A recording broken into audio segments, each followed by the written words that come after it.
The hum of the engines was steady, and most passengers were drifting into that mid-flight quiet. In row 10, a woman leaned against the window, her eyes closed, looking like any other traveler trying to catch a bit of rest.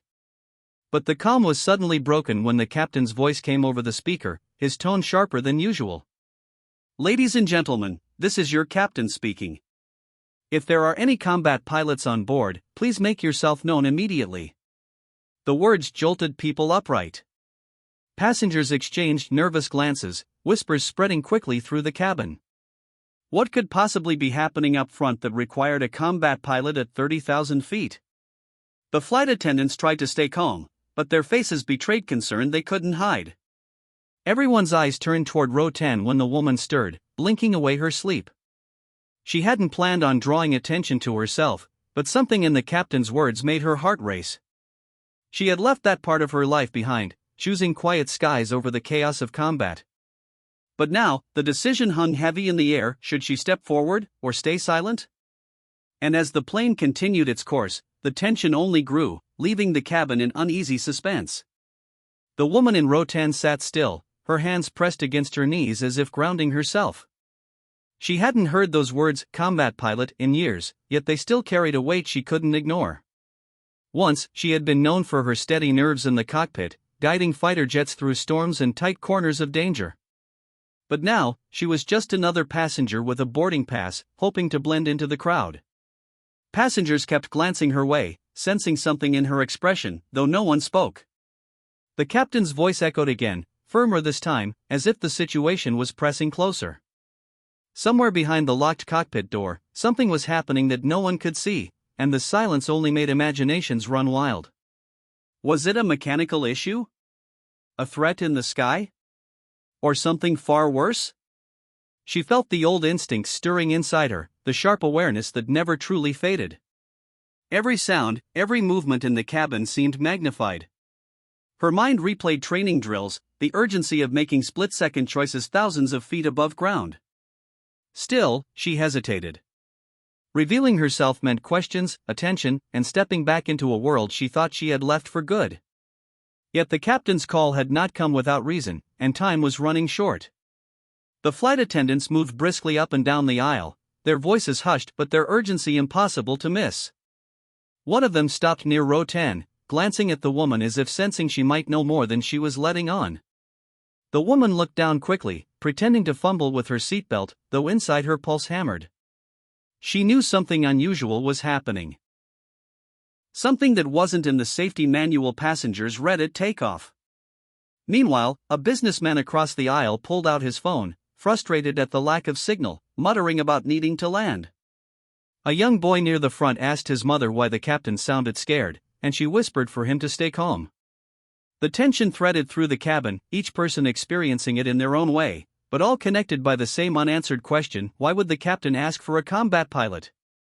In her mind, the woman traced back to missions she had flown, remembering times when communication cut out, or when quick thinking meant saving lives. This felt eerily similar, though she was now a passenger, not in control. A part of her wanted to stay quiet, but the nagging thought wouldn't leave: maybe she was the only one on board capable of helping if the situation turned worse.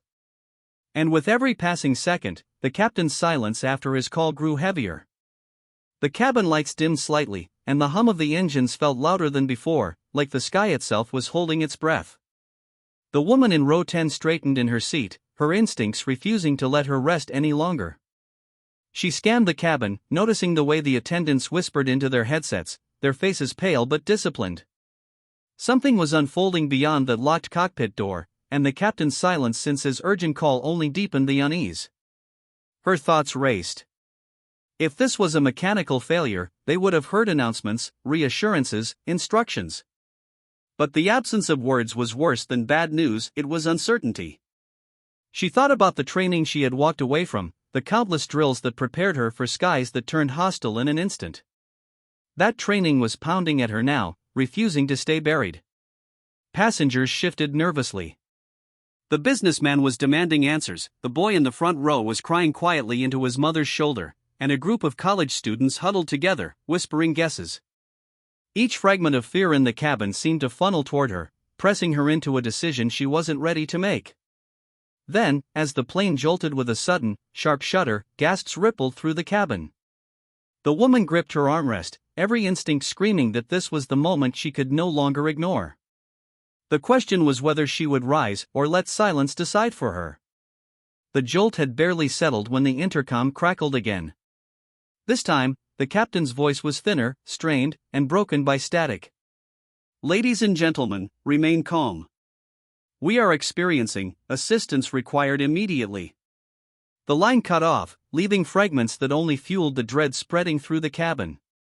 People were on edge now, no longer just uneasy but openly frightened. The woman in row 10 felt her throat tighten. She had almost risen before, but now a new wave of uncertainty pinned her back. Just as she steadied her breath, a flight attendant hurried past her, carrying a sealed black case, something not usually seen outside of military transport. A few passengers noticed too, whispering about it, their fear turning into speculation. Why would a commercial flight carry something like that? Her pulse raced faster. She had seen cases like that before, in situations where the sky was no longer safe. Could the captain's call for a combat pilot have been connected to it? The possibility tightened around her like a vice. Another sudden tremor shook the aircraft, and oxygen masks rattled in their compartments overhead. Passengers screamed, some praying under their breath.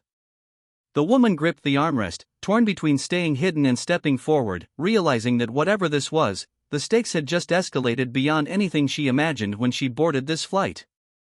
The cabin shook again, harder this time, and the woman in row 10 finally unbuckled her belt.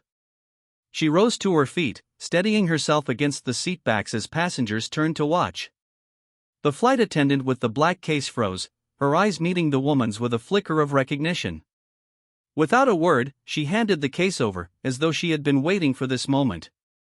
The woman carried it down the aisle, her steps measured but urgent. Every pair of eyes followed her as she stopped at the locked cockpit door. She pressed the intercom button, her voice steady despite the pounding in her chest. This is row 10. Former combat pilot. I'm ready. For a long breath, nothing happened. Then, with a sharp click, the cockpit door slid open, revealing the tense glow of control panels and the captain, pale and sweating. Inside, alarms blared, and the plane's navigation system flickered erratically. The black case snapped open, revealing a manual override module one she had trained on years ago. She moved quickly, her hands certain, guiding the captain through the emergency maneuvers. Slowly, the shuttering eased, the aircraft stabilizing under her control. Passengers sighed in relief, some even cheering, yet just as calm returned, a new warning light flared red across the cockpit screen. The woman froze. Whatever she had just fixed was only the beginning. The red light flashed across the cockpit, but this time the woman didn't panic. She leaned closer, scanning the instruments, and realized the system wasn't failing, it was misreading the adjustments she had just made. With calm precision, she guided the captain through resetting the navigation sequence. The warning faded, the steady hum of the engines returned, and the aircraft leveled out as if nothing had happened. The captain exhaled heavily, his voice finally steady again.